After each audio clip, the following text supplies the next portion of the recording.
డాడీకి ఆడపిల్ల కావాల్సి ఉండేది. అందరూ మా ఫ్యామిలీ, మా పెద్దనాన్న వాళ్ళు, మా అత్త వాళ్ళ సైడ్ మెజారిటీ గర్ల్సే ఉన్నారు. డాడీకి ఆడపిల్లలు అంటే చాలా ఇష్టం. ఒక కూతురు కావాలి అని ఉండే. మేమిద్దరం బాయ్స్ పుట్టేసరికి ఇంకా మమ్మీని కూతురులా తీసుకో, అన్ని షేడ్స్ ఉంటాయి అన్నమాట. ఒక ఫ్రెండ్, ఒక కూతురు, ఒక వైఫ్, అట్లా అన్ని షేడ్స్ ఉంటాయి. కానీ మమ్మీని చూస్తే మీకు పెద్ద కలాగే కనిపిస్తుంది, మమ్మీలా కనిపించట్లే. డాడీని చూస్తే అదే అంటారు.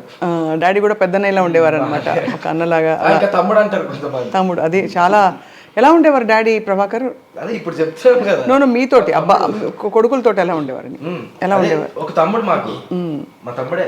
ఇప్పుడు డాడీ దగ్గరికి వెళ్ళి డాడీ ఇట్లా నాకు నేను బయటకు వెళ్ళాలి, డ్రైవర్ మాట్లాడేసి అది ఇది ఉండదు మాకు.